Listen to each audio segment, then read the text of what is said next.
Kylian Mbappé qui en prend plein les yeux lors de sa présentation aux socios du Real Madrid. Grosse polémique en Argentine et ça concerne aussi l'équipe de France et l'OM et le PSG qui accélèrent sur le mercato estival. Ça bouge dans tous les sens. N'oublie pas de t'abonner pour avoir toutes les infos foot du lundi au vendredi. Le journal du foot, c'est maintenant.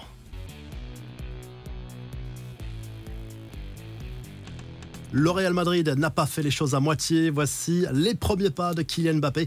En tant que joueur du club merengue, l'attaquant français a d'abord passé sa visite médicale avec succès dans la matinée avant de signer son contrat. Et comme attendu, l'ancien Parisien a eu le droit à une présentation XXL ce mardi à la mi-journée au stade Santiago Bernabéu devant plus de 80 000 spectateurs avec son numéro 9 dans le dos. Ça rappelait un peu celle de Cristiano Ronaldo il y a 15 ans, mais en mieux.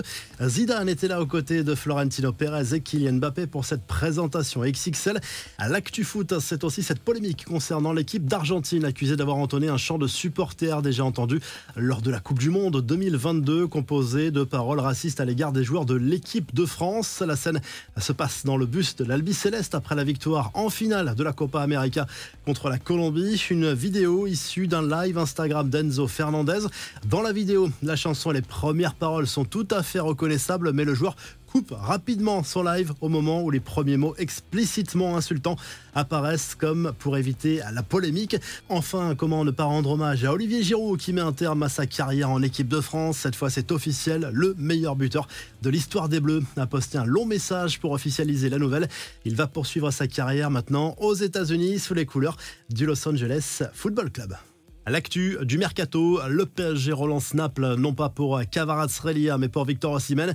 Et la Gazette dello Sport explique que les discussions sont en cours entre les deux clubs, mais le club parisien ne veut pas dépasser 100 millions d'euros, alors que la clause libératoire de l'international nigérian est évaluée à 130 millions, un tarif jugé excessif, mais que le club francilien pourrait atteindre en incluant un joueur dans la transaction. On parle de Carlos Soler, Nordi Mukiele ou encore Kangin Lee. Le PSG justement qui a repris l'entraînement, début de préparation pour la saison 2024-2025 avec un groupe très restreint, sans les internationaux, mais avec deux nouveaux visages, les recrues Matvei Safonov et Gabriel Moscardo.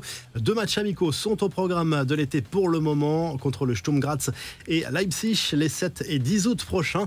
Le trophée des champions contre l'AS Monaco n'a pas encore été programmé.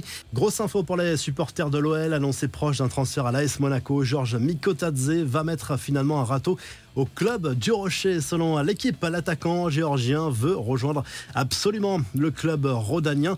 À beaucoup de rumeurs et d'infos concrètes aussi à Marseille. L'OM s'intéresse toujours de près au milieu de terrain de l'Inter Milan. Valentin Carboni, il est argentin, il a été prêté à Monza la saison dernière. Le média italien Mediaset parle d'une potentielle offre de 30 millions d'euros. Pour RMC, il y a bien une offre, mais elle n'atteint pas ce montant-là. Pierre-Emerick Aubameyang, lui, va mettre les voiles. Il a choisi de quitter la cité phocéenne pour l'Arabie Saoudite, plus précisément Al-Qadsiya. Il ne resterait plus que quelques détails à régler.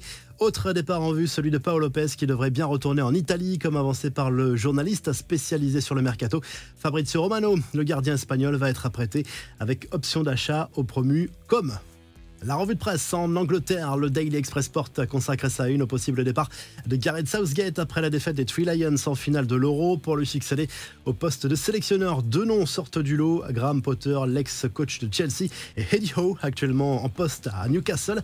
En Espagne, le Mundo Deportivo revient sur les festivités liées à la victoire de l'Euro. Dimanche soir, grosse communion dans les rues de Madrid. Lundi, pour la présentation du trophée au public. Prochain objectif maintenant, le Mondial 2026.